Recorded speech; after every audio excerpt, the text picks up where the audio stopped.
Hello.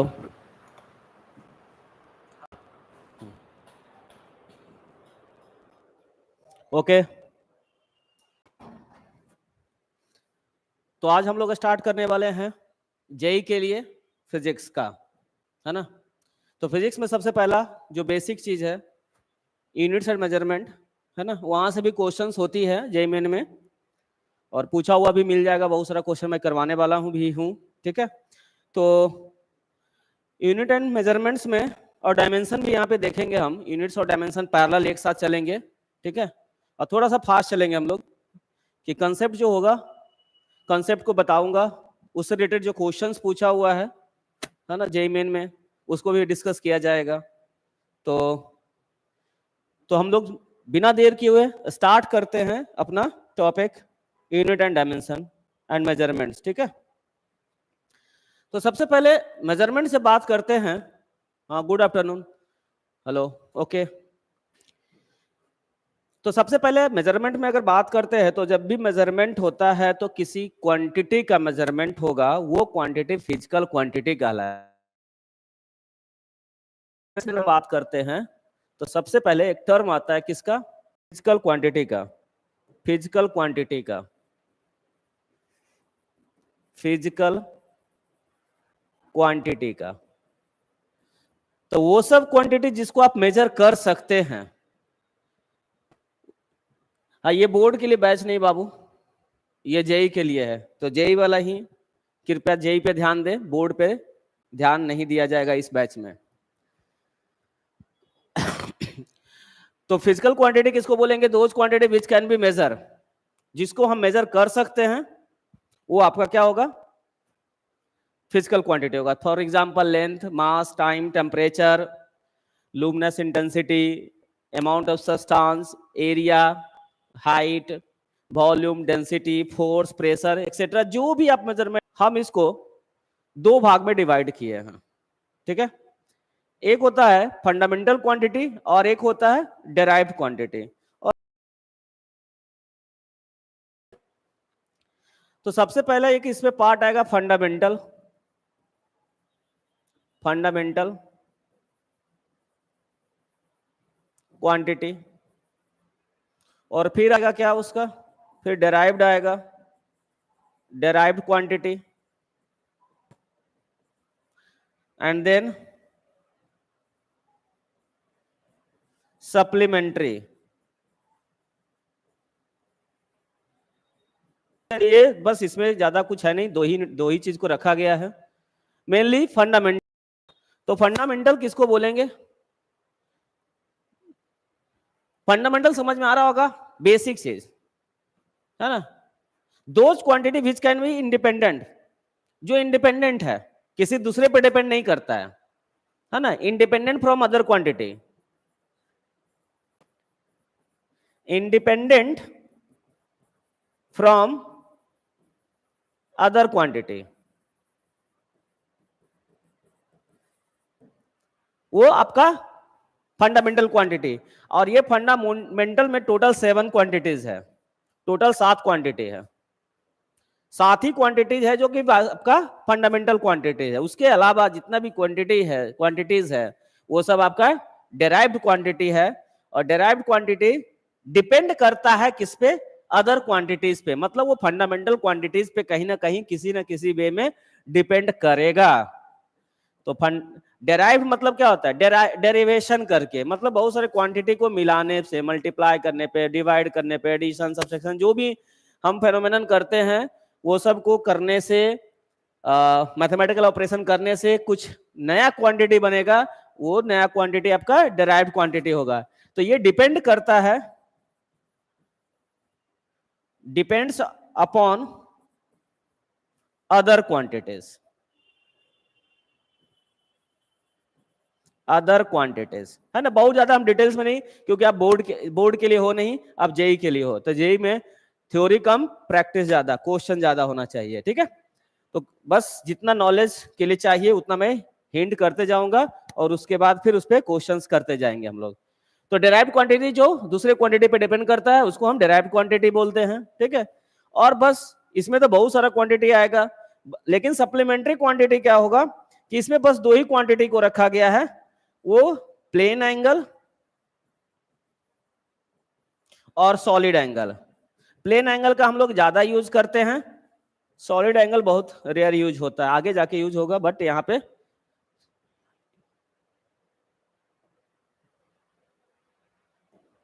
Solid angle. ठीक है, तो वन बाय वन फंडामेंटल पे पहले आते हैं कि फंडामेंटल टोटल आपका 7 क्वांटिटी होता है टोटल।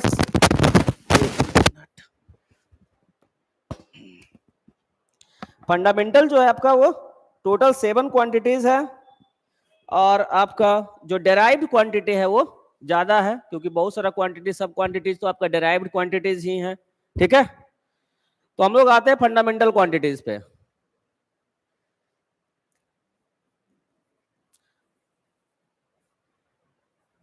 फंडामेंटल क्वांटिटीज टोटल 7 है।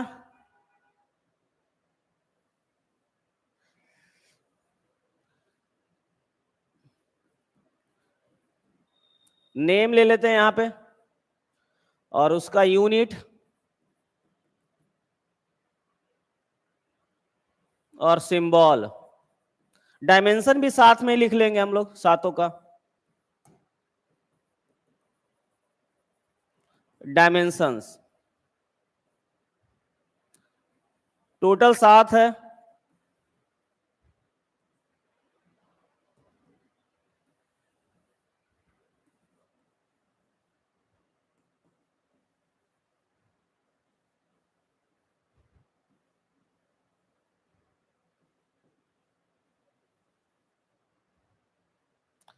First quantity length. लेंथ का यूनिट मीटर में होता है, डिनोट करते हैं एम से। डायमेंशन देखो क्या होता है कि किसी भी क्वांटिटी को डायमेंशन लिखते क्यों हैं, कि कोई भी क्वांटिटी है, चाहे फंडामेंटल हो चाहे कोई भी क्वांटिटी है, फंडामेंटल में तो खैर डायरेक्टली डिपेंड करता है, जैसे डेराइव क्वांटिटी का हम लिख रहे हैं, तो बेसिक क्वांटिटी पे कैसे डिपेंड करता है ना। जैसे हम फोर्स का डायमेंशन लिखते हैं तो लिखते हैं ml/t-2, mlt फोर्स का डायमेंशन होता है mlt-2। तो यहां पे हम बताते हैं कि फोर्स है जो मास पे डायरेक्टली डिपेंड कर रहा है, लेंथ पे डायरेक्टली डिपेंड कर रहा है, लेकिन टाइम पे इनवर्स स्क्वायर पे डिपेंड करता है। तो एक्चुअली डायमेंशन लिखते तो वहां पता चलता है कि कोई भी गिवन क्वांटिटी है वो फंडामेंटल क्वांटिटी पे कैसे डिपेंड कर रहा है, वो डायमेंशन से पता चलता है। ठीक है, तो यहाँ पे डायमेंशन जब भी लिखते हैं तो बड़ा ब्रैकेट के अंदर, बिग ब्रैकेट के अंदर लिखा जाता है। ठीक है, तो लेंथ के लिए डायमेंशन जो बनाया गया है वो कैपिटल एल बनाया गया है। ठीक है, दूसरा क्वांटिटी है मास, किलोग्राम में होगा, सिंबल केजी यूज करते हैं, और मास का डायमेंशन कैपिटल एम लेते हैं। थर्ड हो गया टाइम, सेकेंड्स में स्मॉल एस से डिनोट करते हैं, और टाइम का कैपिटल टी होता है डायमेंशन। फिर आ जाते हैं टेम्परेचर। टेम्परेचर टेम्परेचर का यूनिट केल्विन होता है, डिनोट करते हैं कैपिटल के से, और डायमेंशन कहीं के, क्योंकि टेम्परेचर का टी नहीं यूज कर सकते, टाइम का टी यूज हो गया तो टेम्परेचर का टी नहीं होगा, क्या होगा कैपिटल के, या कहीं कहीं पे थीटा भी यूज करते हैं। ठीक है, करंट, इलेक्ट्रिक करंट एम्पियर में होता है, ऐसा यूनिट क्या होता है एम्पियर, डिनोट करते हैं कैपिटल ए से, और इसका डायमेंशन ए हो लिखते हैं। ठीक है, luminous intensity, luminous intensity candela से CD, और ये डायमेंशन भी CD होता है, बहुत रेयर यूज होता है। और केमिस्ट्री में सबसे ज्यादा जो यूज करते हैं वो amount of substance, amount of substance mole में MOL, और डायमेंशन भी MOL लेते हैं। ठीक है, तो ये टोटल 7 फंडामेंटल क्वांटिटी है जिसका हम लोग यूज करके अदर डेराइव्ड क्वांटिटी निकालते हैं। ठीक है, तो 7 ये हो गया। अब डेराइव्ड क्वांटिटी पहले सप्लीमेंट्री देख लेते थे, फिर डेराइव्ड में जाएंगे। ठीक है, तो जिसको लिखना होगा ले लो, स्क्रीनशॉट लेके रख लो। ठीक है, अब इसमें हम लोग चलते हैं क्या, सप्लीमेंट्री, तब डेराइव में आएंगे। सप्लीमेंट्री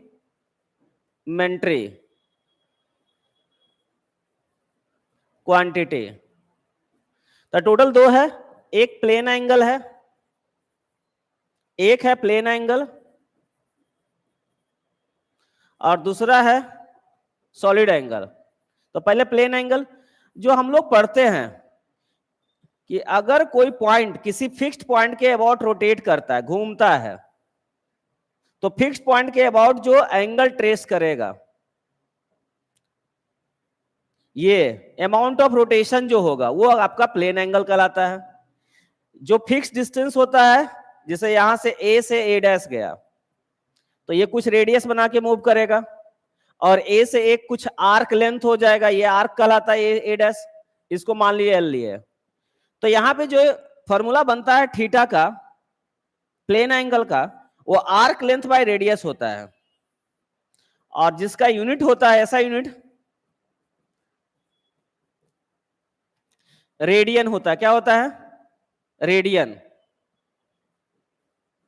और जैसा आपको पता है कि pi radian equal two degree में 180 डिग्री होता है। ठीक है, अगर यहां डायमेंशन की बात करोगे इसका, तो ये डायमेंशन लेस है, डायमेंशन लेस।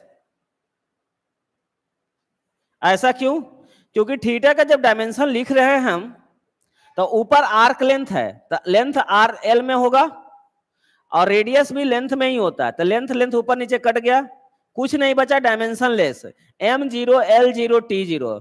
तो डायमेंशन लेस क्वांटिटी को M0 L0 T0 में भी लिखा जाता है। ठीक है, अब आता है second angle, solid angle. Solid angle, तो एक्चुअली प्लेन एंगल जब लेते हैं तो एंगल के सामने एक आर्क बनता है, और सॉलिड एंगल जब होता है तो एंगल के अपोजिट में एक सरफेस, एक एरिया बनता है। जैसे आप लोग आइसक्रीम कोन खाते हो, जैसे मान लेते ये है ना, ये ऐसा कुछ, तो ये यहां पे जो एंगल बनेगा, ये देखो ना, ऐसा मूढ़ी वाला में खाता है, या फिर आइसक्रीम का सॉफ्टी ऐसा ही कुछ होता है, कोन आइसक्रीम वाला, है ना। तो यहां ऊपर में क्या बनता है, एक एरिया फॉर्म करता है।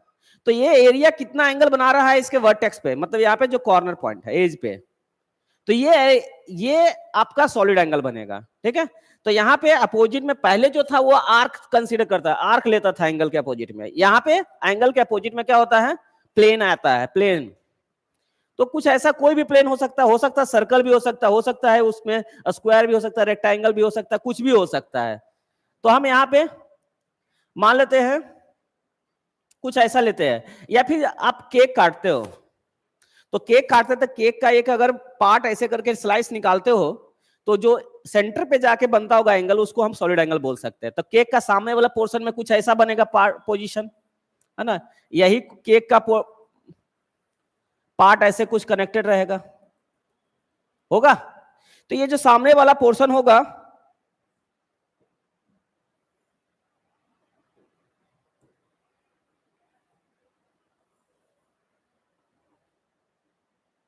ये सामने वाला पोर्शन रहेगा ऐसे कुछ,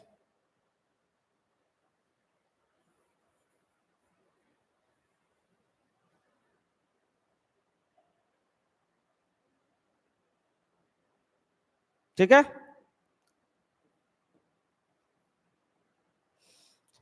तो ये एक्चुअली क्या कंसीडर करता है,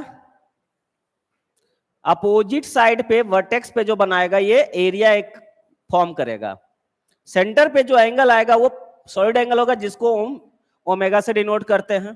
ठीक है, किससे, ओमेगा से डिनोट करते हैं। ठीक है, यहां पे ये डिस्टेंस हो जाएगा आर, रेडियस। तो यहां पे जब सॉलिड एंगल डिफाइन होता है, वो होता है डिफाइन किससे, एरिया, अपोजिट में जो एरिया फॉर्म कर रहा है वो एरिया अपॉन रेडियस का स्क्वायर होता है। ये फॉर्मूला आता है सॉलिड एंगल का, ठीक है। क्या? एरिया अपॉन रेडियस का स्क्वायर, ठीक है, एरिया अपॉन रेडियस का स्क्वायर। तो ये जो एरिया बनेगा, इसका जब यूनिट की बात करते हैं तो होता है एस्टेरेडियन। क्या? एस्टेरेडियन।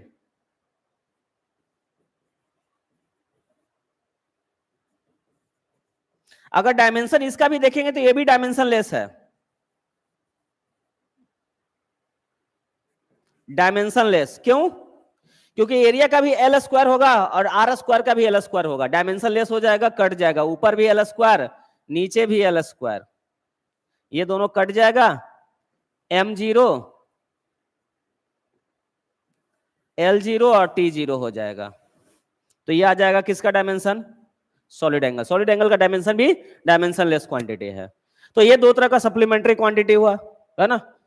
तो प्लेन एंगल हो चाहे सॉलिड एंगल, दोनों डायमेंशन लेस क्वांटिटी है, इनका कोई डायमेंशन नहीं होता है, और एक का यूनिट रेडियन है, दूसरा का यूनिट अस्टेरेडियन है, ठीक है। ज्यादा इसका यूज नहीं होता है, हम लोग कंसंट्रेट प्लेन एंगल पे ही ज्यादा यूज करते हैं, ठीक है। अब आते हैं हम लोग डिराइव्ड क्वांटिटी में कि डिराइव्ड क्वांटिटी क्या होता है और डिराइव्ड क्वांटिटी लिखते कैसे हैं।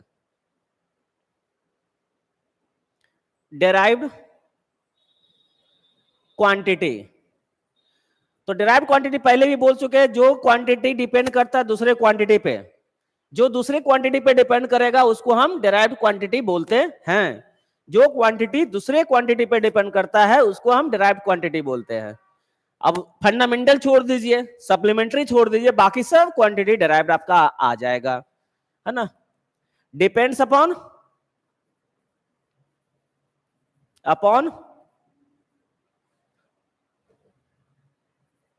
फंडामेंटल क्वांटिटी,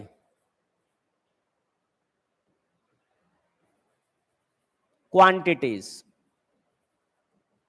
उसको डिराइव्ड बोलेंगे, ठीक है। तो जैसे अगर मान लेते हैं हम एक अब एग्जांपल लेते हैं कि डिराइव्ड क्वांटिटी को का यूनिट कैसे निकालते हैं। जैसे एरिया लेते हैं, स्टार्ट करते एरिया, एरिया का formula general formula L into B, तो लेंथ भी मीटर में और ब्रेथ भी मीटर में, तो क्या हो गया यूनिट? मीटर स्क्वायर हो गया।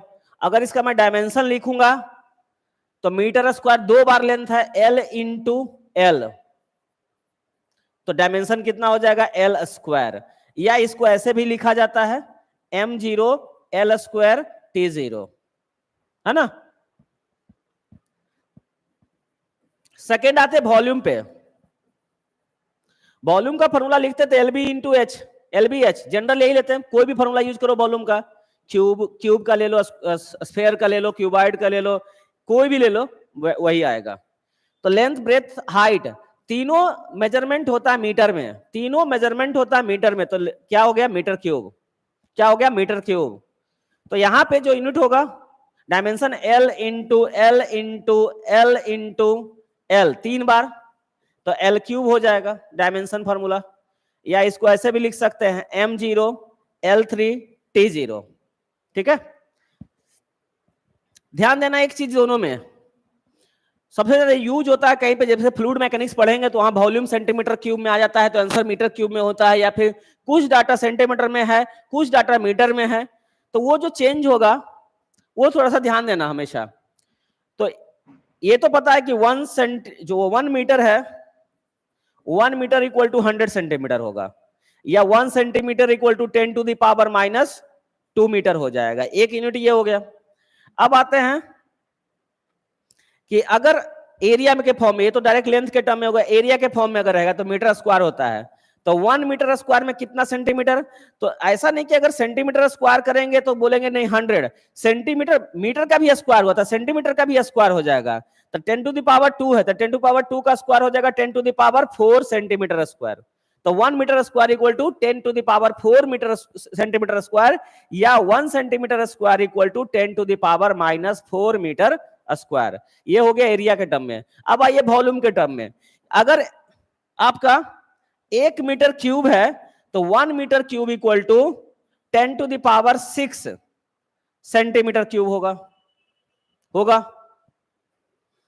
1 मीटर क्यूब में, तो 1 मीटर में 100 सेंटीमीटर मतलब 10 टू पावर 2, तो उसका पावर 3 होगा, है ना, तो 3 टू 6, या 1 centimetre cube equal to 10 to the power -6 metre cube होगा। ये यूज होगा आपको, रेगुलरली यूज होता है, ज्यादातर फ्लूइड में यूज होता है, ठीक है। और यूनिट मिलीमीटर में जानते ही हो कि 1 मिलीमीटर होता है, तो ये हो जाता है आपका 10 टू द पावर -3 मीटर, या 1 मिलीमीटर इक्वल टू 0.1 सेंटीमीटर भी होता है। तो ये सब आपको तो बेसिक चीज है, क्लास 10th में इससे पहले भी पढ़ते आ रहे हैं, ठीक है। तो यहाँ पे यूनिट और डायमेंशन लिखे, दो क्वांटिटी का, तीसरे क्वांटिटी पे आते हैं, डेंसिटी पे। तो डेंसिटी होता है फॉर्मूला मास बाय वॉल्यूम, तो मास का केजी, अब वॉल्यूम का भी पढ़े मीटर क्यूब, तो यूनिट हो गया आपका इसका किसका, केजी पर मीटर क्यूब। डायमेंशन अगर लिखना चाहेंगे तो मास ऊपर है तो मास का m, अभी क्यूब वॉल्यूम का आया है एल क्यूब, ये नीचे से ऊपर जाएगा ml टू द पावर -3 हो जाएगा, या m l to the power -3, और t नहीं है तो t के पावर 0 भी लिख सकते हैं। फोर्थ नंबर डेंसिटी हो गया। अब यहां पे आते हैं वेलोसिटी पे या speed. Magnitude of velocity is also speed कहलाता है।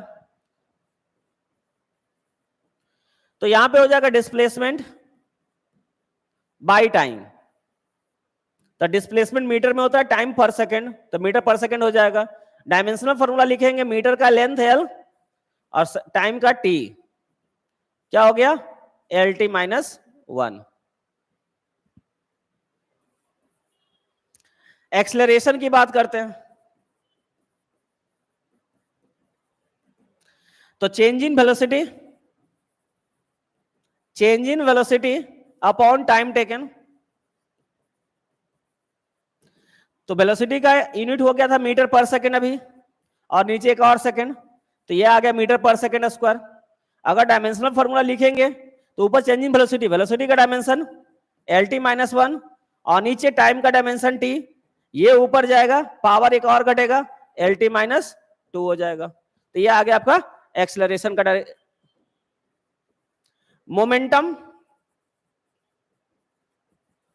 मोमेंटम होता है मास इंटू वेलोसिटी। फॉर्मूला याद होना चाहिए, अगर आपको डायमेंशन यूनिट सही करना है तो फॉर्मूला याद होना चाहिए आपको। मास इंटू वेलोसिटी, मास हो गया केजी, वेलोसिटी हो गया मीटर पर सेकेंड, तो इसका यूनिट आ गया केजी मीटर पर सेकेंड। अगर डायमेंशन लिखेंगे तो मास का m और वेलोसिटी का आया था lt -1 यूज कर लिए, साथ कंबाइन कर देंगे mlt -1, ये हो गया उसका किसका, मोमेंटम का डायमेंशन, ठीक है। नेक्स्ट आगे बढ़ते हैं, आते फोर्स पे।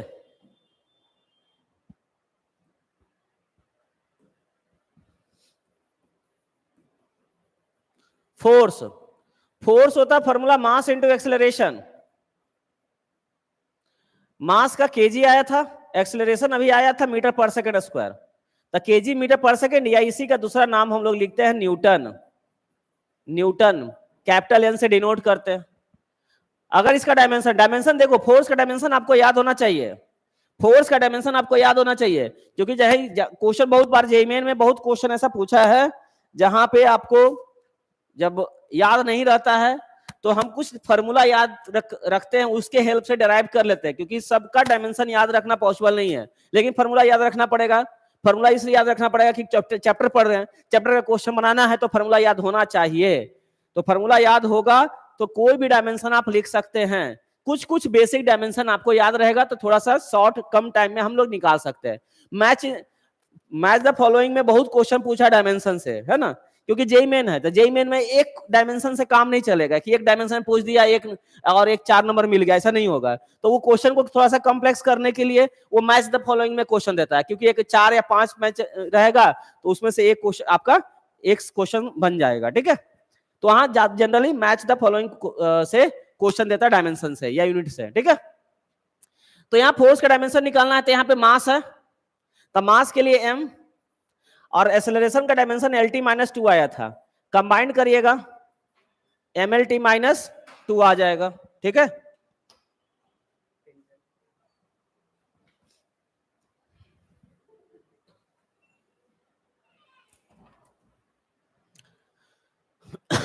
कंबाइंड करिएगा MLT-2 आ जाएगा, आपका डायमेंशन आ जाएगा, ठीक है। फोर्स आ गया। अब आते हैं प्रेशर पे। Pressure pressure pressure force per unit, normal force per unit area, normal force per unit area, force का डायमेंशन न्यूटन और एरिया का मीटर स्क्वायर, न्यूटन पर मीटर स्क्वायर, या इसी का दूसरा नाम है पास्कल। पास्कल डिनोट करते हैं PSA। डायमेंशन फॉर्मूला लिखेंगे तो फोर्स का डायमेंशन, फोर्स का डायमेंशन आपका कितना, फोर्स का डायमेंशन MLT-2,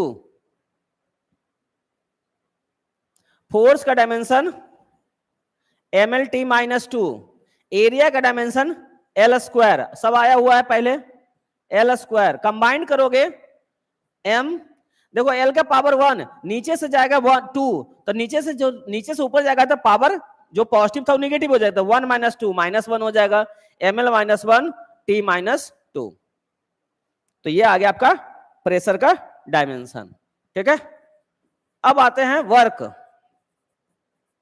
वर्क होता है force into displacement, force into displacement, अच्छा ठीक, फोर्स इंटू डिस्प्लेसमेंट। तो फोर्स का newton, displacement metre, newton metre, या इसी को हम बोलते हैं क्या, जूल। क्या बोलेंगे, जूल। तो वर्क का यूनिट हो गया क्या आपका, जूल हो गया, ठीक है। अब डायमेंशनल फॉर्मूला पे चलोगे आप, डिनोट करते हैं जे से, डिनोट करते हैं जे से।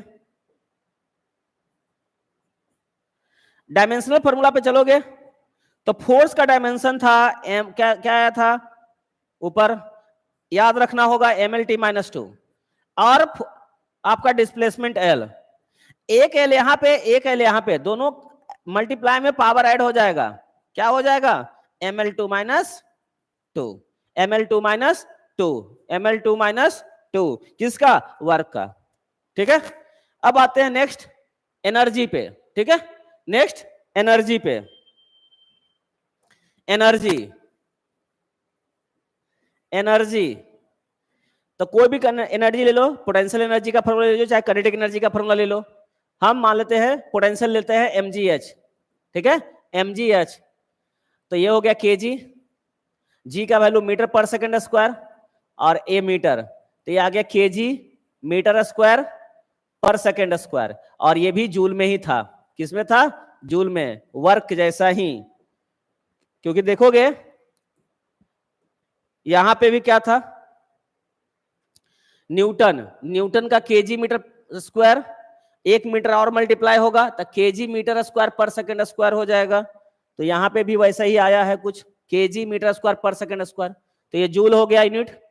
तो हम लोग जानते भी फॉर्मूला एनर्जी का क्या, जिसके अंदर कैपेसिटी है काम करने का उसके पास एनर्जी होता है, जिसके अंदर कैपेसिटी होता है वर्क करने का उसके पास एनर्जी होता है। तो वर्क करने की कैपेसिटी, वर्क आप कर रहे हैं तो आपके पास एनर्जी है, मतलब कहीं ना कहीं वो एनर्जी ही है जिसके कारण हम वर्क कर पाते हैं। तो जो यूनिट तो सेम ही होगा, जूल। डायमेंशन फॉर्मूला भी सेम होगा। तो कभी कभी देखो क्वेश्चन ऐसा भी पूछता है, which pair of the following is having same dimension, dimension same किसका किसका है, ऐसा भी क्वेश्चन बनता है। या फिर ऐसा दे देगा कि 3 ऑप्शन में रहेगा, तीनों का सेम है, एक ऑप्शन होगा कि जिसमें डिफरेंट होगा डायमेंशन। तो ऐसा भी क्वेश्चन बोल सकता है, which of the following pair having different dimension, having different dimension, या सेम डायमेंशन भी पूछ सकता है या डिफरेंट डायमेंशन भी पूछ सकता है। तो यहां पे जब डायमेंशन फॉर्मूला लिखेंगे तो फिर से अगेन kg का m metre square L square t के पावर -2। तो जो वर्क का डायमेंशन था वही आपका एनर्जी का भी डायमेंशन आएगा क्योंकि यूनिट सेम है। अब आते हैं power, power rate of doing work. तो work done per unit time, work done per unit time is called power. तो वर्क का जूल और टाइम का सेकेंड, तो जूल पर सेकेंड, या इसी का दूसरा नाम है वाट। वाट डब्ल्यू से डिनोट करते हैं, किसे? वाट, डब्ल्यू से। और एक इंपॉर्टेंट रिलेशन होता है कि horse power, 1 horse power equal to 746 watt, 1 kilo watt hour equal 1 kilo watt equal to 1000 watt. ये सब जरूरत पड़ता है क्वेश्चंस में कहीं कहीं, ठीक है। 1 HP है ना हॉर्स पावर। बड़े बड़े मशीन्स का जो मेजरमेंट होता है पावर, वो हॉर्स पावर में ही मेजरमेंट होता है, ठीक है। डायमेंशन फॉर्मूला पे चलेंगे तो ऊपर वर्क है, तो वर्क का डायमेंशन आया था पहले से ml2 minus two, ml2 t minus two. अब पर यूनिट टाइम t एक और होगा, हो गया क्या? ml2 t minus three, ml2 t minus three, ठीक है। चलिए अब आते हैं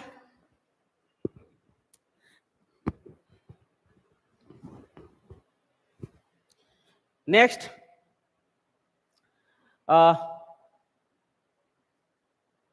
रोटेशन में घुसते हैं। एंगुलर मोमेंटम, पहले एंगुलर वेलोसिटी देख लेते हैं।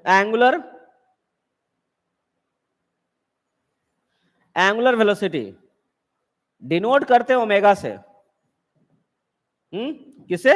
ओमेगा से।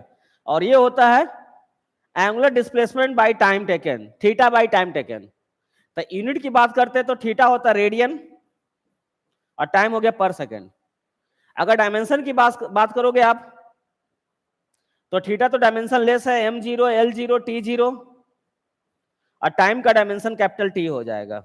ये सब ऊपर जाएगा, सिर्फ T है, T के पावर -1 है बस, ओनली। तो ये एंगुलर वेलोसिटी हो गया। अब आता है एंगुलर एक्सेलरेशन पे। एंगुलर एक्सेलरेशन,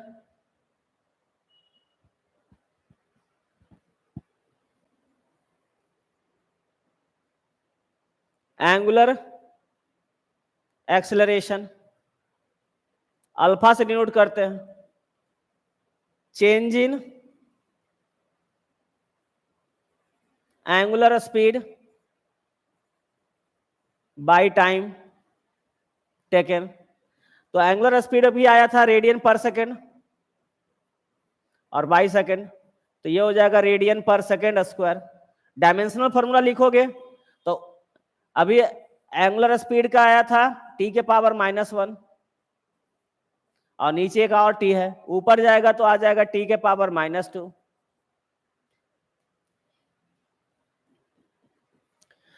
एंगुलर मोमेंटम पे आते हैं कि एंगुलर मोमेंटम क्या होगा। एंगुलर मोमेंटम डिनोट करते हैं L से, ठीक है। एंगुलर मोमेंटम का फॉर्मूला होता है mvr, sin थीटा, mvr बोलते हैं इसको। तो मास है kg, velocity metre per second होता है, और एक और मीटर आ गया, तो कंबाइंड करोगे तो आ जाएगा kg मीटर स्क्वायर पर सेकेंड। डायमेंशनल फॉर्मूला लिखोगे तो मास का होगा m, वेलोसिटी का फॉर्मूला जानते हैं lt -1 होता है, और r का एक l होगा, कंबाइंड करोगे ml2 t -1 हो जाएगा। तो ये आ जाएगा एंगुलर मोमेंटम का डायमेंशन, ठीक है।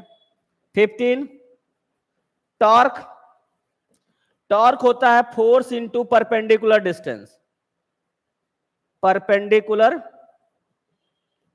डिस्टेंस। तो फोर्स का न्यूटन, परपेंडिकुलर डिस्टेंस का मीटर, तो न्यूटन मीटर ही होता है, इसको जूल मत लिख देना, क्योंकि इस न्यूटन मीटर वहां भी था एनर्जी वाला, वर्क वाला में तो उसको जूल लिखे थे, लेकिन यहां जूल नहीं लिखाएगा, टॉर्क यूनिट न्यूटन मीटर होगा, ठीक है। डायमेंशनल फॉर्मूला लिखेंगे तो वही आएगा जो वर्क का था या एनर्जी का था। तो तीन आ गए क्वांटिटी जिसका सेम होता है डायमेंशन, वर्क, एनर्जी और टॉर्क। तो फोर्स का हो गया mlt -2 और डिस्टेंस का हो गया l, कंबाइंड करोगे ml2 t -2 हो जाएगा, ठीक है। 15 16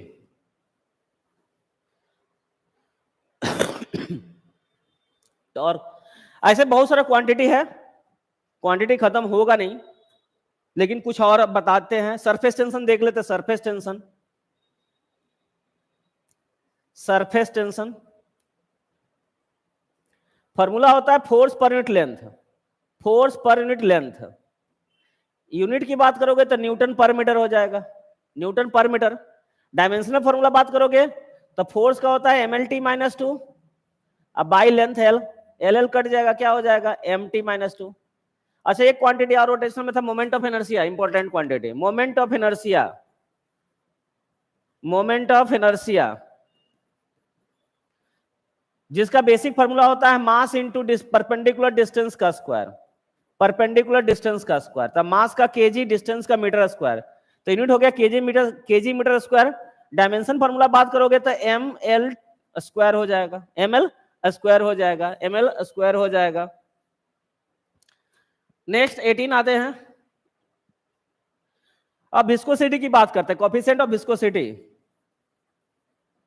कोफिशिएंट ऑफ विस्कोसिटी जिसको डिनोट करते हैं ईटा से, बहुत बार क्वेश्चन पूछा जाए मेन में इससे, ठीक है। कोफिशिएंट ऑफ विस्कोसिटी, इसका फॉर्मूला देखो ऐसा नहीं होगा याद। स्टोक्स थ्योरम ने स्टोक्स ने बताया था थ्योरम, जिसमें बोला था कि किसी भी स्फीयर पे, स्फेरिकल बॉडी पे जो फोर्स लगता है, फ्रिक्शन फोर्स लगेगा 6 पाई ईटा आर इंटू भी लगता है, भी वेलोसिटी होगा आर। तो यहां से हमको ईटा चाहिए, तो eta equal to F by 6 pi r भी हो जाएगा, है ना। इसको इधर कर दिए तो ये फॉर्मूला आ गया एफ बाई 6 पाई आर भी। तो एफ तो न्यूटन हो गया, या इसको ऐसे भी लिख सकते हैं, फोर्स का न्यूटन नहीं, KG metre per second square. और पाई 6 पाई का कोई देखो constant term, pi trigonometric term, exponential term, logarithmic term का कोई यूनिट डायमेंशन नहीं होता है। क्या बोले कांस्टेंट टर्म, जैसे 1/2 आता है करंट एनर्जी में, यहां आ रहा 6 pi, trigonometric term, exponential term e to the power, logarithmic function. तो जहां पाई ये सब जहां वैल्यू रहता है उसका कोई यूनिट डायमेंशन नहीं होता है। तो इसका हो गया KG metre per second square, अब बाई आर का मीटर और ये मीटर पर सेकेंड, ठीक है। Metre per second, 1 metre cut गया तो केजी पर मीटर, ये ऊपर जाके प्लस हो जाएगा तो पर सेकेंड। तो ये आ गया डायमेंशन इसका, इसका यूनिट हो गया। डायमेंशन लिखोगे तो फोर्स का डायमेंशन जानते हैं mlt-2 होता है, और आर का मीटर, क्योंकि आर रेडियस होता है, मतलब लेंथ है एल, आर रेडियस होता है लेंथ, और वेलोसिटी होता है lt-1। ये एक एल ऊपर नीचे कट गया, ऊपर गया m l-1 t-3, ये आ गया t, sorry t plus one minus one, ये -1 + 1 हो गया -1। तो ये डायमेंशन आ गया ईटा का, ठीक है। ग्रेविटेशनल कांस्टेंट का भी रेगुलरली पूछता था है, ग्रेविटेशनल कांस्टेंट का भी।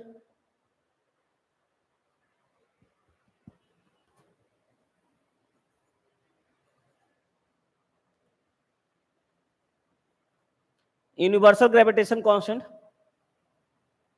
ग्रेविटेशनल कांस्टेंट वैल्यू जी होता है। क्या होता है फॉर्मूला, तो एक फॉर्मूला पढ़ते ग्रेविटेशन में, F = G m1m2/r²।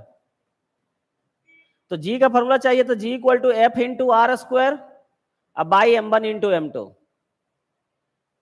तो फोर्स का न्यूटन मीटर स्क्वायर बाई पर केजी स्क्वायर, तो ये होगा न्यूटन मीटर स्क्वायर पर केजी स्क्वायर। ये डायमेंशनल फॉर्मूला देखोगे तो फोर्स का होता है mlt-2, metre square L square, और मास का तो m के पावर 2। ये ऊपर जाएगा पावर 1 है, नीचे से जाएगा 2 माइनस हो जाएगा, तो t के पावर m के पावर -1, l का पावर 3, 1 यहाँ है 2 यहाँ 3, और t के पावर -2। तो ये आ गया ग्रेविटेशनल कांस्टेंट का डायमेंशन, ठीक है। ये हो गया ग्रेविटेशनल कांस्टेंट का डायमेंशन। तो इसी तरह से बहुत सारा क्वांटिटी है। अगर मान लेते हैं हम चार्ज की बात करते हैं, चार्ज, तो चार्ज का फॉर्मूला करंट इनटू टाइम होता है, current into time, ampere second, या इसी का दूसरा नाम है कूलम्ब, डिनोट करते हैं कैपिटल सी से। डायमेंशनल फॉर्मूला की बात करेंगे तो करंट का ए और टाइम का टी एक साथ कंबाइंड होगा, हो जाएगा 80, डायमेंशन आ गया 80। तो चार्ज का हो गया ये।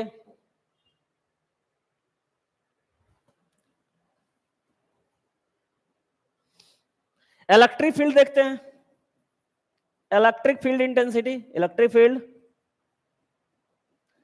Force per unit charge define होता है। क्या होता है? Force per unit charge, force per unit charge. तो फोर्स न्यूटन, तो न्यूटन पर कूलम हो जाएगा इसका ऐसा यूनिट, न्यूटन पर कूलम। इसी का डायमेंशन अगर लिखते हैं तो mL/t-2, और चार्ज का भी पढ़े 80, तो ऊपर जाएगा mL/t-3 A-1 हो जाएगा। इलेक्ट्रिक पोटेंशियल, इलेक्ट्रिक पोटेंशियल जिसको वोल्टेज V से डिनोट करते हैं, तो इलेक्ट्रिक पोटेंशियल होता है E/d, या work done per unit charge भी बोलते हैं, work done per unit charge.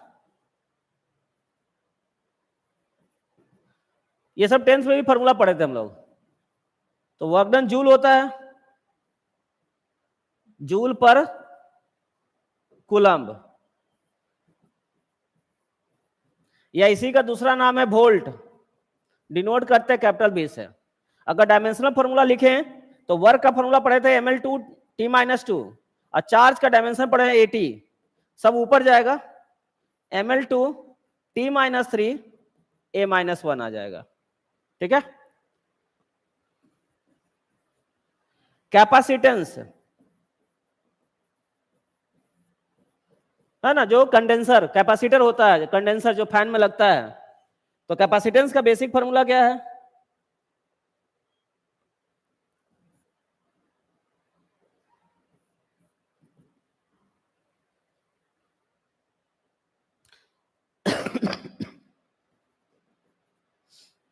Charge per unit volt,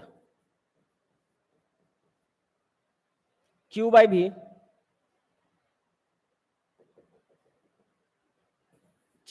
Q/V। तो चार्ज कूलम पर वोल्ट बोल सकते हैं, या इसी का दूसरा नाम है फराड, फराड डिनोट करते हैं कैपिटल F से।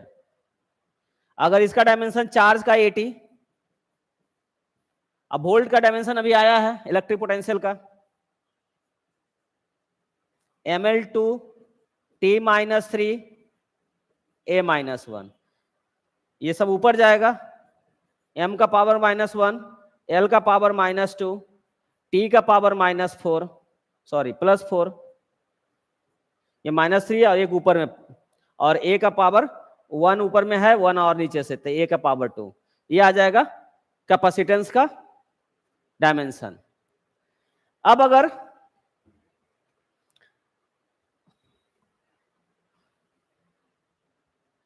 परमिटिविटी की बात करते हैं हम लोग, परमिटिविटी,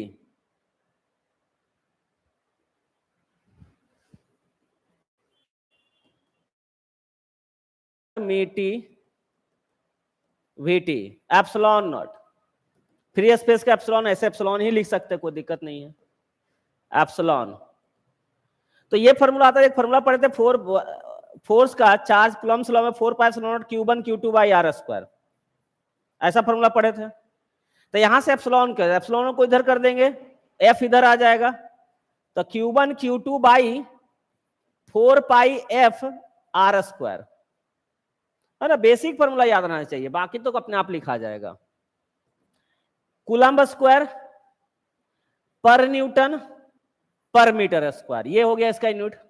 डायमेंशनल फॉर्मूला लिखेंगे तो ऊपर चार्ज का 80 होता था, 2 चार्ज है तो A² T²। फोर्स का न्यूटन होता है mL/t-2, और डिस्टेंस का R² होता है, सब ऊपर जाएगा m का पावर 1 ऊपर जाएगा, m का पावर -1, l का पावर 1 2 3 -3, t का पावर -2 है, ऊपर जाएगा +2 +2 +4 और a का पावर 2। ये आ गया डायमेंशन किसका? परमिटिविटी का। ठीक है,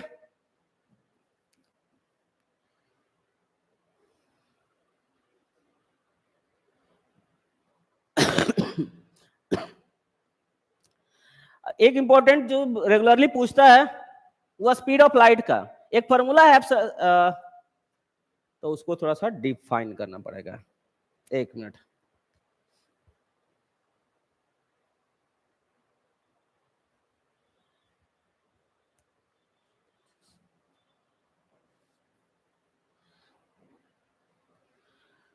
परमिएबिलिटी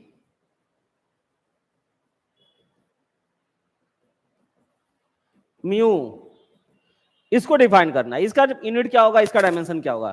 ठीक है, ये फॉर्मूला है, यूज होता है कहां पे? मैग्नेटिक फील्ड निकालने में। मैग्नेटिक फील्ड पहले देख लो, तब ये लिखना है। मैग्नेटिक फील्ड,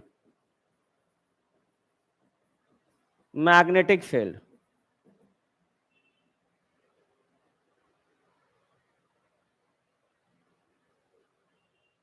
एक फॉर्मूला फोर्स का होता है F equal to Q v B sine theta. तो यहां से B जब करेंगे तो F बाई क्यू भी हो जाता है, F by q v. Q charge है, भी स्पीड होता है, B मैग्नेटिक फील्ड होता है। तो यहां से मैग्नेटिक फील्ड का अगर फॉर्मूला बोलेंगे तो F by Q into velocity होता है। तो यहां न्यूटन पर coulomb per metre per second,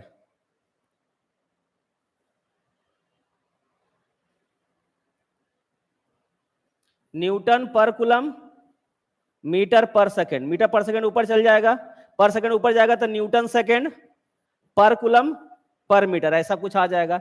लेकिन ये याद नहीं रखते हैं, या दूसरा नाम है टेस्ला। क्या? टेस्ला, डिनोट करते हैं टी से, ये याद रखते हैं। ठीक है, अब इसी के हेल्प से हमको निकालना है क्या?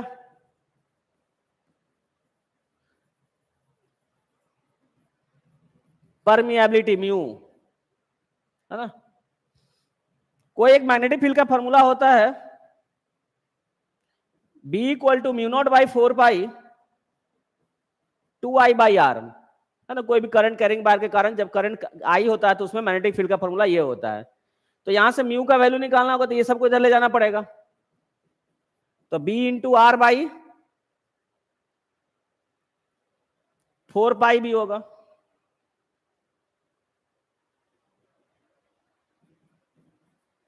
Four pi B into R by 2I, ये आ जाएगा म्यू।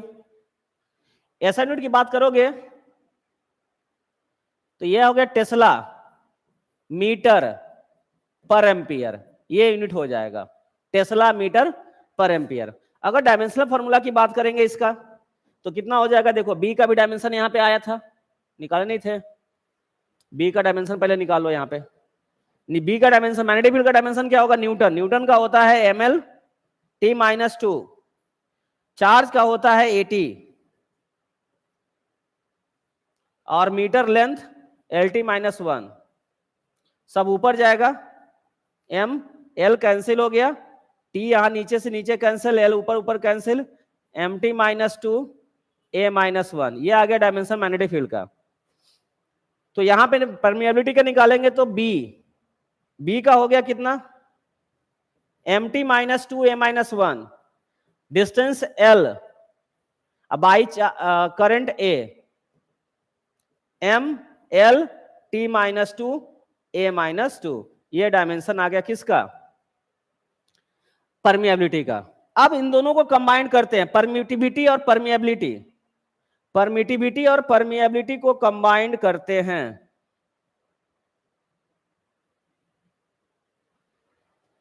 यहां से क्वेश्चन बहुत बार रेगुलरली पूछा है आपको, ठीक है। Speed of light, speed of light c का फॉर्मूला बनता है 1 by under root mu naught into epsilon not.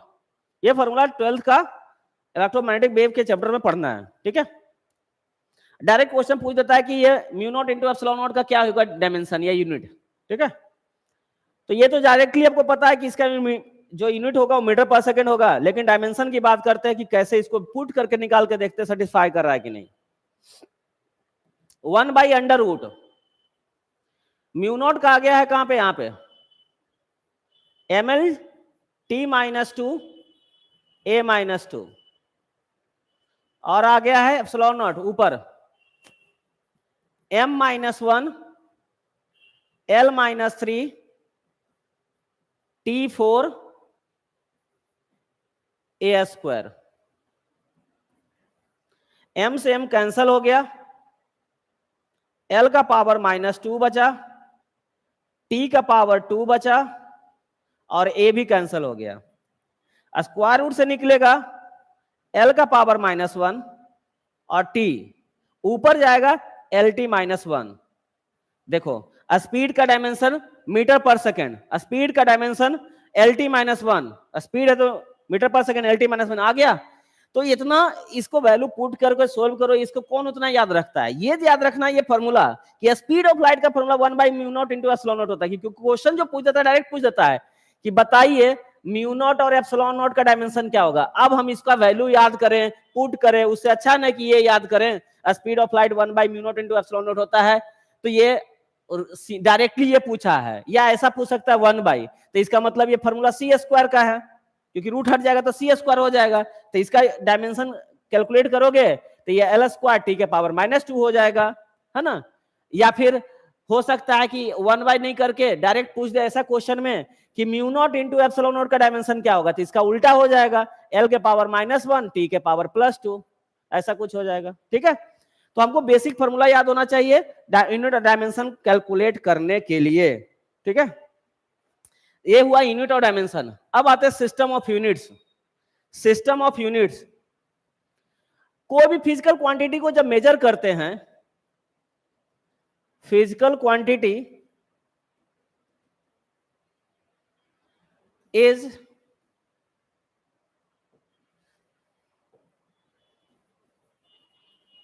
represented by numerical value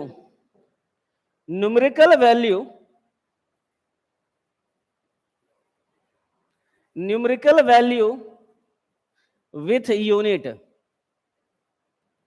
numerical value with unit मतलब n और u एक साथ आएगा। जैसे हम फोर्स लिखते हैं कि फोर्स है 10 न्यूटन, तो ये 10 हो गया न्यूमेरिकल वैल्यू और ये हो गया यूनिट। हम लिखते हैं एरिया जो है वो 5 मीटर स्क्वायर है, तो ये हो गया न्यूमेरिकल वैल्यू, ये हो गया यूनिट। हम लिखते हैं कि इलेक्ट्रिक फील्ड जो है 20 न्यूटन पर मीटर है, 20 न्यूटन पर कूलम है, तो ये हो गया आपका न्यूमेरिकल वैल्यू, ये हो गया यूनिट, ठीक है। तो कोई भी फिजिकल क्वांटिटी को जब रिप्रेजेंट करता है तो उसमें एटलीस्ट दो चीज होना चाहिए, न्यूमेरिकल वैल्यू और यूनिट होना चाहिए आपका, है ना। अब ये हम तो यूनिट जो भी बताएं वो सब ऐसा यूनिट था। लफड़ा हुआ था पहले अर्ली स्टेज में, जब एक कंट्री दूसरे कंट्री से कम्युनिकेशन स्टार्ट किया था, इंपोर्ट एक्सपोर्ट। हमको, है ना, हमारे पास चाय है, चाय की खेती होती थी पहले, गरम मसाला की खेती होती है। वेस्टर्न कंट्री वाला को पता चला अच्छा ऐसा कुछ भी चीज होता है, तो वो डिमांड की आपसे, तो हम उसको सप्लाई देना चाहते हैं। वो बोल रहा है पाउंड में, वेस्टर्न कंट्री में देखो लोग पाउंड में खरीदते हैं सामान, हम लोग केजी में काम करते हैं। वो मांग रहा है पाउंड में, हम दे रहे हैं केजी में, तो थोड़ा ये यूनिट का डिफरेंस आया, यूनिट का डिफरेंस आ रहा था, कम्युनिकेशन बैठ नहीं रहा था। हम बोल रहे हैं भोजपुरी में, अगला आदमी इंग्लिश वाला है, समझ में आ ही नहीं रहा उसको कि हम क्या बोल रहे हैं, तो क्या बात करेगा, है ना। तो ये कॉमन जो लैंग्वेज होता है, नहीं कॉमन जो चीज है वो अगर नहीं है तो दिक्कत परेशानी आएगी, है ना। तो उसको ओवरकम करने के लिए जेनेवा में साइंटिस्ट लोग ने मीटिंग किया था। जेनेवा में साइंटिस्ट लोग ने मीटिंग किया था यूनिट पे, कि यूनिट क्या रखा जाए, क्या उस पे ये कम्युनिकेशन, जब हम लोग एक कंट्री से दूसरे कंट्री में इंपोर्ट एक्सपोर्ट की बात कर रहे हैं तो कैसे हम लोग करें, कैसे किसी को सामान बेचे या उसे खरीदें, कोई एक स्टैंडर्ड यूनिट होना चाहिए जिसमें हम काम करें, ठीक है। हमारे पास खादी बस होता था, हम लोग रेशम, हम लोग ये फैब्रिक वाला टाइप का जो आर्टिफिशियल, ये जो फैब्रिक होता है जो आजकल नायलॉन का, ये सब सिंथेटिक चीज हम लोग नहीं पहनते थे, तो हम लोग विदेशों से मंगाते थे पहले, या फिर पहले जो रिच पर्सन होता था विदेश से आता था उन लोग के लिए, तो वहां पे दिक्कत आ रहा था। हम लोग यहाँ पे मीटर लेते हैं, वहां पे वो फुट में हो रहा है मेजरमेंट, ठीक है, तो दिक्कत हो रहा था इंपोर्ट और एक्सपोर्ट में। तो उस कंडीशन में उन्होंने जेनेवा में मीटिंग रखा साइंटिस्ट लोग ने, और होता ना कि जिसका मेजोरिटी होता है उसी की सरकार बनती है, तो उन्होंने सबने मीटिंग करके फाइनली डिसाइड किया जो यूनिट सबसे ज्यादा जगह मेजरमेंट हो रहा होगा, जो यूनिट सबसे ज्यादा जगह यूज हो रहा है, वही इंटरनेशनल सिस्टम ऑफ यूनिट बचेगा, जो एसआई सिस्टम ऑफ यूनिट बनाया गया, जो यूनिट सबसे ज्यादा यूज हो रहा था। तो उससे पहले जनरली हम लोग 3 सिस्टम ऑफ यूनिट चला रहे थे वर्ल्ड में, और भी था, लेकिन मेजरेबल 3 यूनिट था, है ना, CGS, FPS, MKS. CGS, FPS और MKS. MKS system of unit ही जो है वो सबसे ज्यादा कंट्री लोग फॉलो कर रहा था। तो जब एमकेएस सबसे ज्यादा फॉलो कर रहा था तो उसी को कुछ मतलब कि कुछ मॉडिफाई करके उसी को एसआई सिस्टम ऑफ यूनिट बना दिया गया, है ना। तो 3 तरह का सिस्टम ऑफ यूनिट था। सिस्टम ऑफ यूनिट्स, 3 तरह से सिस्टम ऑफ यूनिट लेते थे हम लोग। क्या?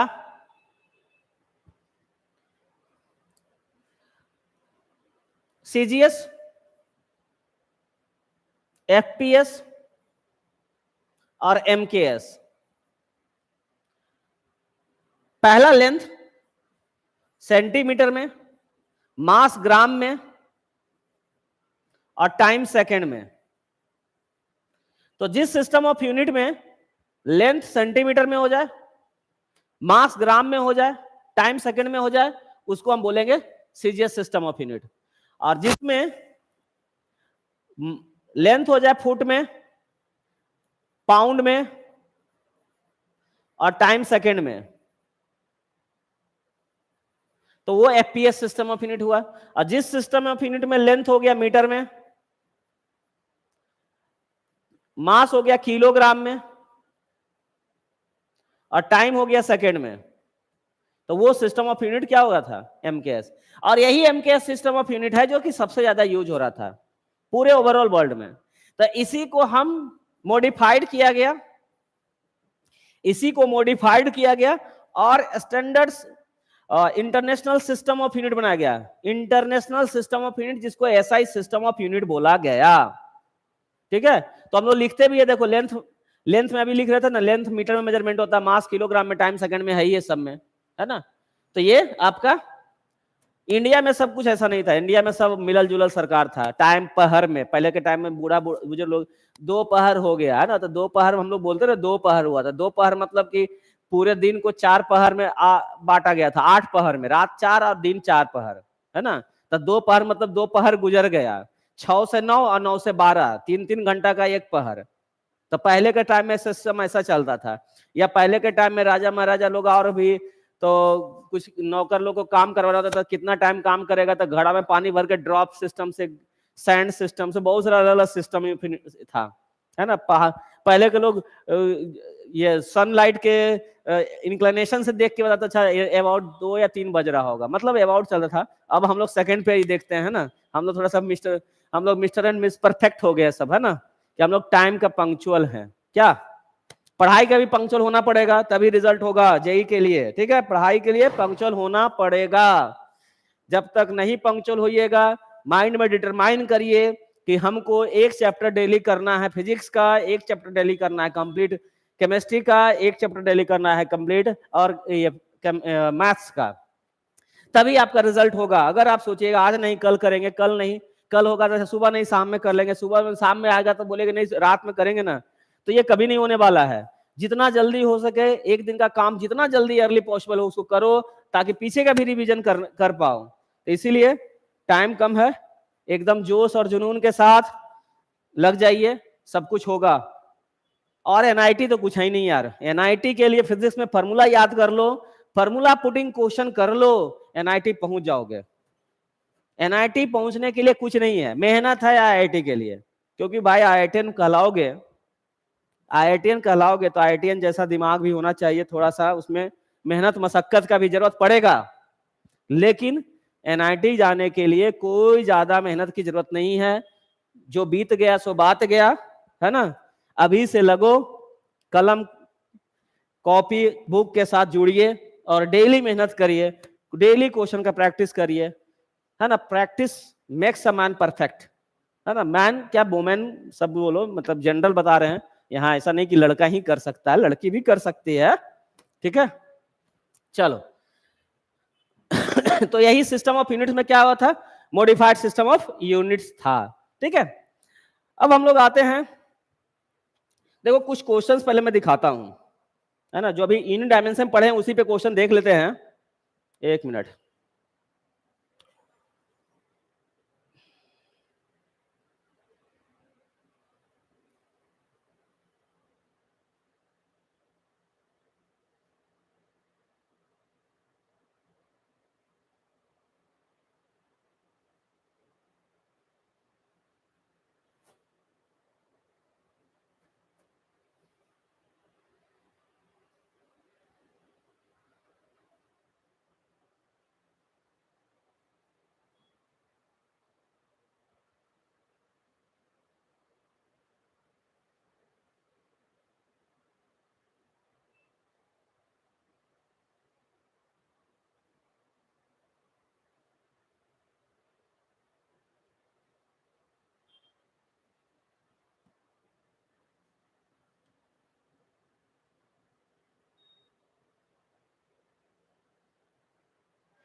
एक मिनट वेट।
देखिए पहला क्वेश्चन जो है, अब देखिए कितना, ये 2024 का क्वेश्चन है भाई साहब, अप्रैल शिफ्ट का है।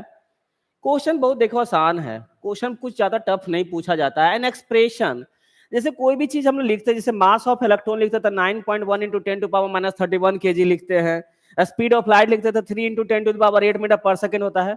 तो उसमें जैसे हम लोग लिखते हैं कि यहाँ पे जो स्पीड है आपका वो क्या है, जैसे 3 इंटू 10⁸ मीटर पर सेकंड, तो इसको 10⁸ को आप ऑर्डर बोलते हैं, क्या बोलते हैं, ऑर्डर बोलते हैं, ऑर्डर। लेकिन अगर हमको ये वैल्यू है तो हम यहाँ ऑर्डर लिखेंगे तो 10⁸ होगा। लेकिन अगर यही, अगर कुछ ऐसा वैल्यू रहे 3.8 इंटू 10⁹, ये 8, तब इसका ऑर्डर 8 नहीं होगा, 9 हो जाएगा। क्योंकि अगर ये वैल्यू, सॉरी 3.8 नहीं, यहां पे कुछ अलग ले लो, यहां मान लेते हैं 7.8, कुछ भी 7। तो अगर ये वैल्यू 5 से बड़ा है तो यहां पे जो ऑर्डर होगा एक बढ़ जाएगा, अगर 5 से छोटा तो ऑर्डर रिमेन सेम रहेगा। तो ऑर्डर कितना हो जाएगा, 10⁹9। इसी बेस पे देखो एक क्वेश्चन पूछा है यहाँ पे, क्या एक एक्सप्रेशन है a into 10 to the power b, तो ऑर्डर अगर 10 टू द पावर b है ना, b is in order, b के बारे में, ऑर्डर के बारे में पूछा कि b ऑर्डर, a तो ऑर्डर होगा ही नहीं, तो ये तो ऐसे ही c कैंसिल हो गया, b ऑर्डर होगा, तो b अगर ऑर्डर है इसका, तो a का वैल्यू 5 से छोटा होना चाहिए तभी होगा, अगर 5 से बड़ा होगा तो b प्लस 1 लेना पड़ेगा, 8 से 9 ले लिए, समझ में आ रहा है बात, तो b का, a का वैल्यू क्या होना चाहिए, 5 से छोटा, तो कौन सा ऑप्शन हो गया, तो बी करेक्ट हो गया। कितना आसान क्वेश्चन था, 2024 देख लो सामने, कुछ है कुछ नहीं है, ठीक है। हाँ, यूनिट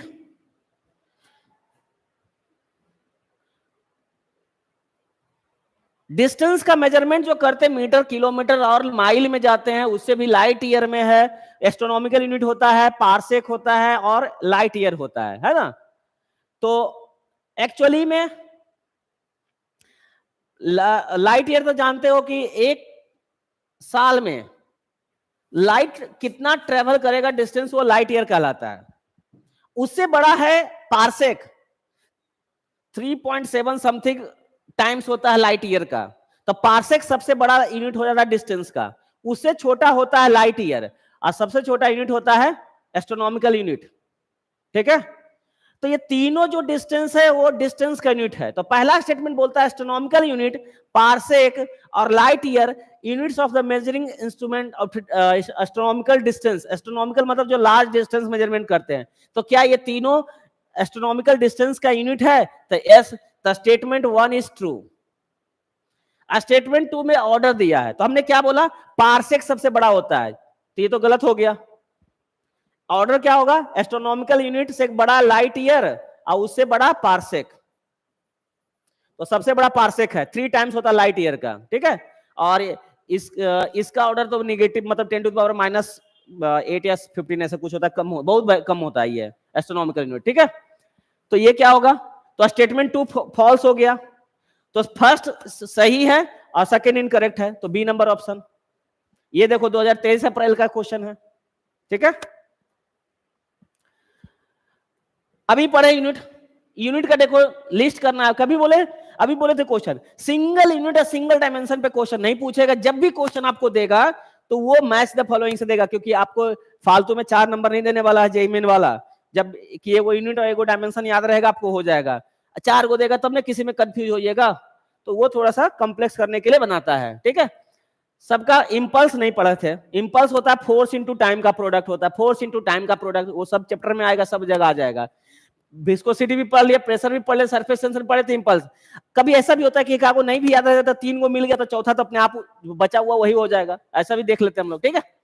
तो सबसे पहले सरफेस टेंशन, सरफेस टेंशन का भी फॉर्मूला पढ़े थे, फोर्स पर यूनिट लेंथ होता है, force per unit metre, force per unit length, sorry force per unit length है, तो फोर्स का kg metre per second square, अब बाई मीटर, मीटर कट गया, क्या आ गया, केजी पर सेकेंड स्क्वायर, कौन सा, केजी पर सेकेंड, तो ए का हो गया 4, ए का हो गया 4, तो देखो या तो बी या तो डी, ए और सी गया, ए और सी में चेक ही नहीं करना है। प्रेशर, प्रेशर का फॉर्मूला फोर्स बाय एरिया होता है, तो फोर्स का kg metre per second square और एरिया का मीटर स्क्वायर, तो 1 पावर 2 घट जाएगा, केजी पर metre per second square, KG पर मीटर पर सेकेंड स्क्वायर, तो प्रेशर 2 का बी का 3 हो गया, तो इसमें भी देखो बी का 3 है, इसमें भी बी का 3 है, तो ए और बी सही हो गया। अब सी पे चलते हैं, विस्कोसिटी पे। तो इंपल्स देख लो, इंपल्स का फॉर्मूला क्या बताया, फोर्स इंटू टाइम होता है, force into time, kg metre per second square into time second में, तो ये हो गया केजी मीटर पर सेकेंड हो गया, KG metre per second, kg metre per second देख लो, केजी मीटर पर सेकेंड कौन है, तो 2 नंबर, तो डी का 2, तो डी का 2 यहां पे है, तो कौन सा ऑप्शन सही हुआ, बी है ना। तो बेसिक फॉर्मूला याद होना चाहिए। ये 2023 जनवरी का है क्वेश्चन। ई और एच, ई इलेक्ट्रिक फील्ड का यूनिट है, ई इलेक्ट्रिक फील्ड है और एच मैग्नेटिक फील्ड है। उसका रेशियो ई बाई एच का रेशियो क्या होगा, ये पूछ रहा है आपको। ई बाई एच का रेशियो या तो यूनिट से सोल्व कर लो, और नहीं तो फिर कुछ कुछ फॉर्मूला लगाना पड़ेगा यहाँ पे। इलेक्ट्रिक फील्ड होता है फोर्स पर यूनिट चार्ज, और मैग्नेटिक फील्ड का भी फॉर्मूला बताए थे, F equal to q into q v B, q v B. तो यहां पे एक कर दो इधर, तो B बराबर हो जाएगा क्या, F बाई क्यू भी, F बाई क्यू भी, F बाई क्यू भी हो जाएगा। लेकिन ये भी जो है वो स्पीड वाला है, याद रखना है, स्पीड वाला।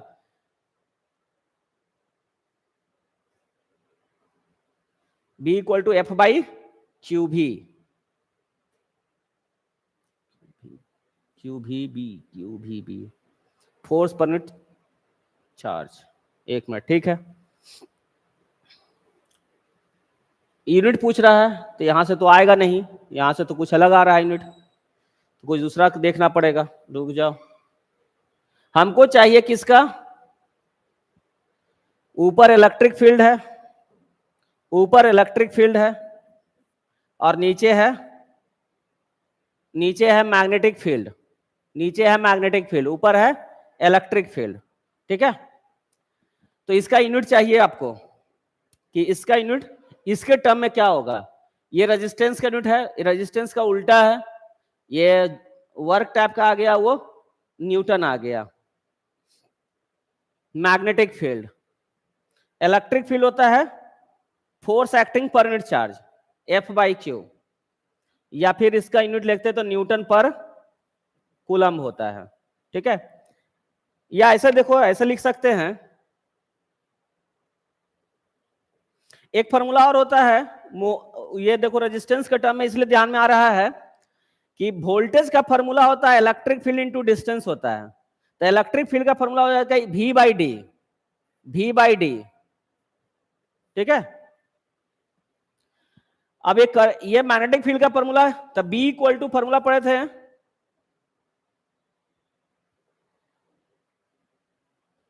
B का फॉर्मूला पढ़े हैं क्यू भी बी, ये फोर्स का फॉर्मूला हो गया। तो B का फॉर्मूला हो जाएगा F बाई क्यू भी, F बाई क्यू भी, ये वेलोसिटी है और ये वोल्ट है, ये है वोल्ट वाला, ये हो गया मीटर, ये डिस्टेंस जो हो गया वो मीटर हो गया, और फोर्स हो गया न्यूटन में, और ये ऊपर चल जाएगा, चार्ज का आ गया कूलम्ब, और ये आ गया मीटर पर सेकंड, सेकंड नीचे ये इतना कुछ आ जाएगा। तो ये मीटर से मीटर कट गया, ये आ गया वोल्ट, कूलम्ब, कूलम्ब पर सेकंड, कूलम्ब पर सेकंड क्या होता है, करंट हो जाता है, तो एम्पियर, और ये न्यूटन। रेजिस्टेंस का यूनिट होता है R equal to V by I, तो ऐसा तो हो नहीं रहा, ये वोल्ट है, ऐसा तो हो नहीं रहा, तो दूसरा यूनिट देख लेते हैं, हो सकता है इधर जूल या न्यूटन में आ जाए, न्यूटन तो नहीं आएगा, जूल में आ सकता है। तो एक फॉर्मूला पढ़े थे क्या, V बराबर W by Q, work done per unit charge, है ना। तो ये आ जाएगा क्या, हो नहीं रहा है, इसमें कुछ उल्टा लिखा गया क्या। अच्छा एक मिनट, इसको कल देख लूंगा, इसमें हमको लगता है कुछ उल्टा लिखा गया है, नेक्स्ट में देख लेता हूँ फिर। हाँ, फिर से वही torque, energy density, energy, pressure gradient, impulse. तो देखो टॉर्क में क्या है आपका, टॉर्क, तो टॉर्क अभी बताए थे फोर्स इंटू परपेंडिकुलर डिस्टेंस होता है, तो फोर्स का हो जाएगा KG metre per second square into metre, क्या हो जाएगा, केजी मीटर स्क्वायर पर सेकेंड स्क्वायर। तो कौन सा ऑप्शन इसमें आएगा, केजी, थर्ड नंबर, तो ए का 3 होगा। एक मिनट, फोर्स का केजी मीटर,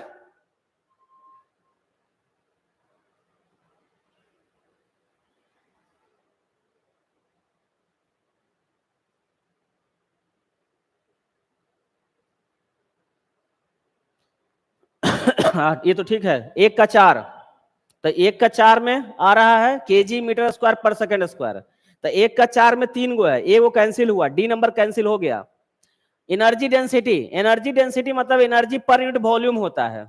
तो एनर्जी का डायमेंशन होगा, यूनिट होगा केजी मीटर स्क्वायर पर सेकेंड स्क्वायर। अब वॉल्यूम का मीटर क्यूब, ये आ जाएगा केजी पर metre per second square, KG पर मीटर पर सेकेंड स्क्वायर है।